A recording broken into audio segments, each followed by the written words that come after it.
question of what it may mean for all of us not simply to exist, but to thrive within a digital world, to live deep, in Thoreau's phrase, and to make the most of the unfolding possibilities of our times.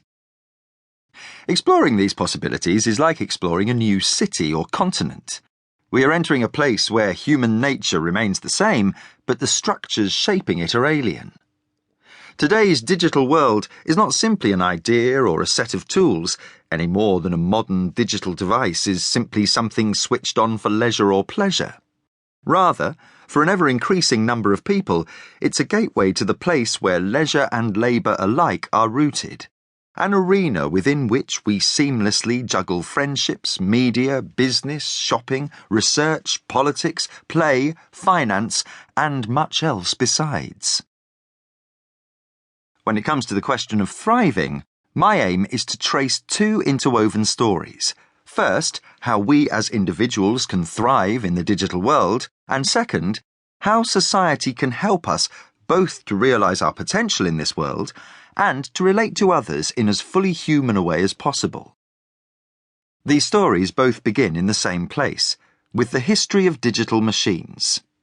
I then go on to explore one of the most central questions of the present state of technology, what it means to be able to say no as well as yes to the tools in our lives, and to make the best of ourselves both by using technology and by deliberately carving out time for not using it.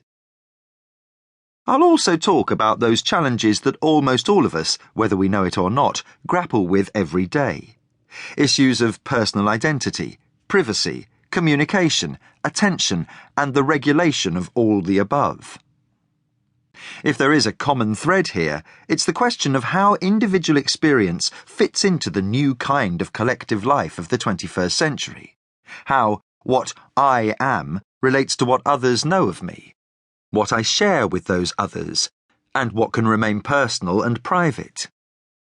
The second half of this book examines the cultural and political structures encompassing these interests, and what the contracts of decent digital citizenship might look like. Finally, I'll return to that most central of questions, what it means to live well in an age that holds unparalleled opportunities both for narcissism and for connection to others. The nature of digital technology is as protean as our own and can play many parts in our lives. Facilitator, library, friend, seducer, comfort, prison. Ultimately, though, all of its shifting screens are also mirrors in which we have the opportunity to see ourselves and each other as never before. Or, of course, we can look away.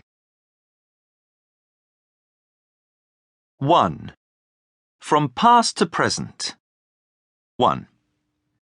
The brief story of human interactions with digital technologies has been one of steadily increasing intimacy, of the integration within half a century of a startlingly new kind of tool into the heart of billions of lives. The first electronic digital computers, developed in the 1940s, were vast and dauntingly complex machines, devised and operated by some of the world's finest minds. Pioneers like Alan Turing, whose theoretical and practical work helped the British to decode encrypted German messages during the Second World War. The next generation of computers, mainframes, arose in the late 1950s.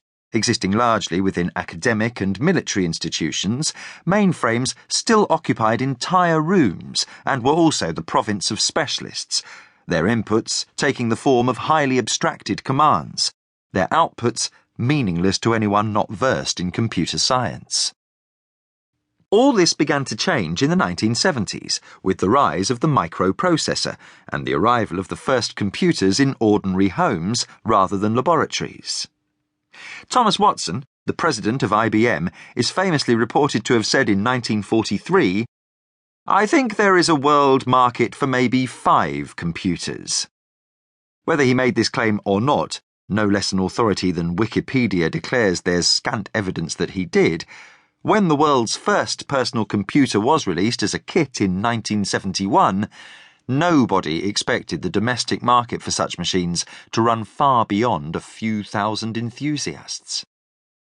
Computing, however, proved an attraction far beyond anything the most ambitious